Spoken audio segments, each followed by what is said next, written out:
Hello, and welcome to your motivational video for today. I hope you're having a fabulous day, and I hope that wherever you're at, you're able to breathe and enjoy the new lease on life that you have given yourself. And something I want to talk to you today about, it was a question actually that was presented to me just a few days ago, actually. And I thought, I'm going to do a video on this. So here's your video today on how do smokers improve their voice? Can their voice improve? And here's the thing that I found.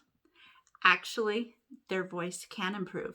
The moment you stop smoking and you say no to the cigarettes, your voice starts repairing and healing itself.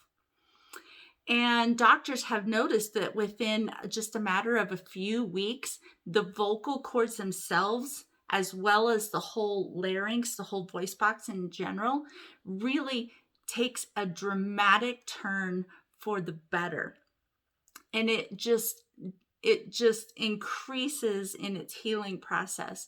Now, sometimes the irritation of having the smoker's voice can last for a few months, and that might take some time for it to go away. But for the most part, you can heal your voice. And then some things that you can do to help that process along, as well as just things that are good for your voice and for your whole body in general. Number one, breathe moist air. As a singer, I got told this constantly by my vocal coaches and instructors to breathe moist air. It really does help. It's kind of like, whenever you get the flu or something like that and you're really congested, and so you create this whole a poultice, and then you put a towel over your head and you breathe all in the hot, warm, steamy air. Well, that's kind of what it's like, and that's actually really beneficial for your voice.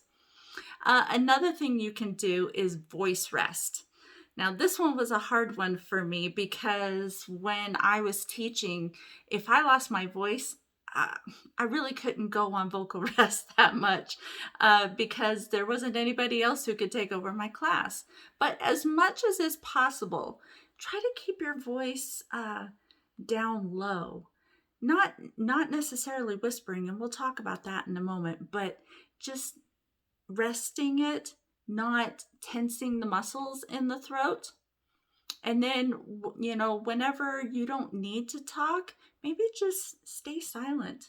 There's something to be said for just being silent and allowing just the peacefulness and the energies of the room to just kind of rejuvenate you. Another one, drink lots and lots and lots and lots, and by the way, and lots of water. I mean, a ton of water. I usually, for myself, drink anywhere between 64 ounces and 90 ounces of water a day.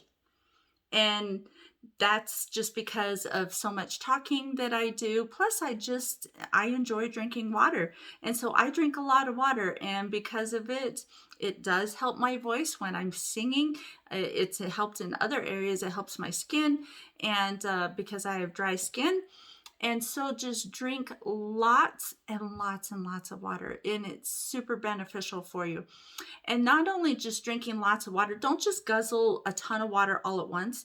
You want to be drinking it throughout the day. So constant sips, because that keeps your vocal cords moist, which is really what you want to do. Don't drink just a ton of water all at once. That can, cause cause you to feel uncomfortable.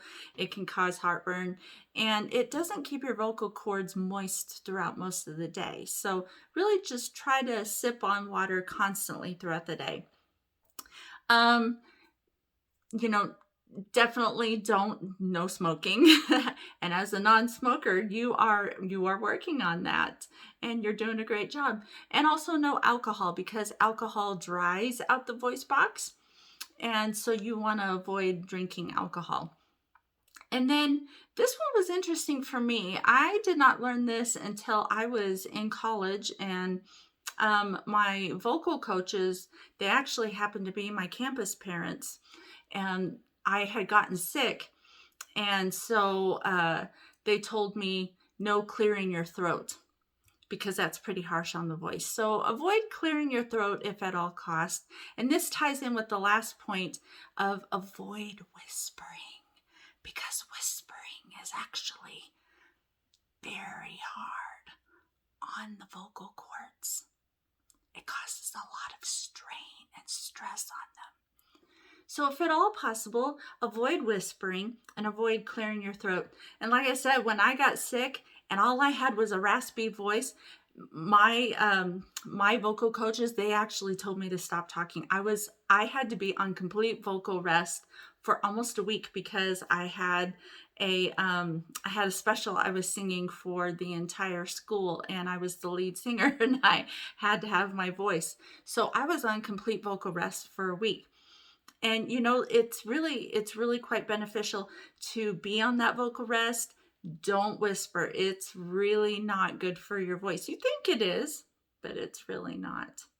And so those are just some tips for you today on how you can improve not the smoker's voice. If you have a smoker's voice, how you can diminish that and maybe even get rid of it. And I hope you have a fabulous day being a non-smoker, and I will see you tomorrow on day 36 of being a non-smoker.